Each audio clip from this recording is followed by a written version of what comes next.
nakakamatay ang hindi pag-aalaga sa anak. Panoorin mo hanggang dulo itong video ito para malaman mo kung paano maiiwasan ang pinakamalaking pagsisisi ng magulang. New day guys, new parenting content na naman po tayo. At ngayon, haharapin natin ang isang katotohanan na ayaw nating pag-usapan. Yan ang regret o pagsisisi. Ang shocking statement natin ngayon guys, nakakamatay ang hindi pag-aalaga sa anak. Sa mga hindi po nakakaalam guys, to give proper context, meron po isang kilalang tao na nagkwento kung gaano siya nagsisisi dahil hindi niya nalaanan ng oras yung mga anak niya, especially nung bata pa sila.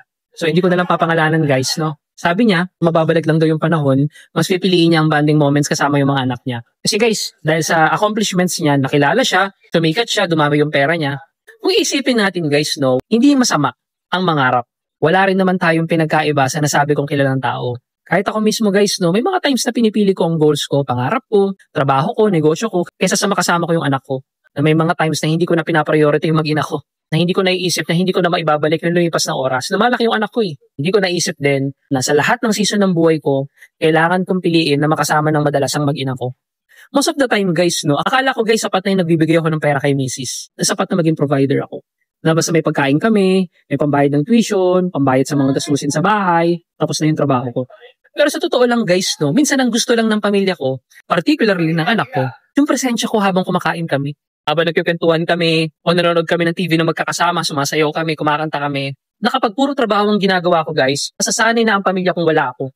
Na habang tumatandaan ako, paunti-unti rin siya lumalayo sa akin. Hindi guys dahil sa galit siya sa akin, kundi dahil nasaktan siya at wala na siya pakiramdam ko nandyan man ako o wala.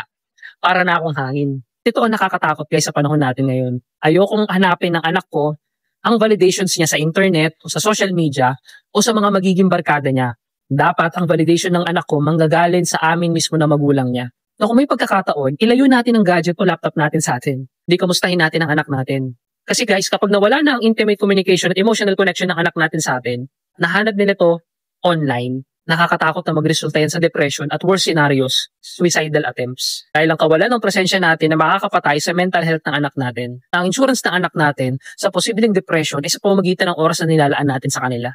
Nasa dulo guys, hindi tayo magsisisi kasi ginawa natin ang parte natin bilang isang magulang. Dapat po natin tandaan guys, walang promotion sa trabaho o malaking sahod ang makakabawi sa childhood memories na hindi natin sinamahan ng anak natin. Tama naman po, hindi tayo perfectong magulang. Hindi naman sa lahat ng pagkakataon nandyan tayo. Pero ang importante, maramdaman ng bata na gusto natin silang makasama. Walang halagang katumbas ang oras at yakap na galing sa iyo ng magulang. Yan ang lesson learned ko guys Huwag tayo magsisisi sa huli. Ang acronym natin for today ay tatawagin natin pagsisi. First letter natin guys, P or presensya. Presensya mo, hindi pamana lang. Huwag tayo guys maging katulad ng mga nagsisisi na nahuli. Oras ang pinakamahalagang regalo sa anak natin. Second letter natin guys, A or angkin. Okay natin ang validation, huwag nating hayaan sa social media o barkada hanapin ang anak natin yun. Ang validation mo bilang magulang ang magpapalaki sa emotional security ng anak mo. Third letter natin guys, G or goals. Goals nila muna. Unahin natin ang emotional needs ng anak natin kaysa sa career goals na pwedeng mag-antay. Walang katumbas ang yakap at oras ng magulang sa anak. Fourth letter natin guys, S or sapat. Sapat ang oras, hindi bagay. Huwag nating isipin guys na sapat na ang material na mga bagay sa anak natin. Ang presensya mo ang gustong kasama ng anak mo, hindi ang pera mo. Fourth letter natin guys, I or iwan. Huwag mo iwan ang anak mo sa peligro. Huwag nating sayangin wala tayo. Kapag nasanay silang wala ka, lumalayo yan. Kailangan ka ng anak mo ngayon. Next letter natin guys, S or siguraduhin. Siguraduhin natin ang pagbawi sa anak natin. Umawi tayo habang may oras pa. Ang totoong pagpamahal sa anak ay may papakita sa intentional na pagkilos natin. Last letter natin guys, I or ikaw. Ikaw ang ligtas na kanlungan ng anak mo. Huwag tayong umalis ng bahay nang hindi sila tinatanong kung kamusta sila. Ang magpoprotekta sa mental health ng anak mo ay ang intimate communications mo.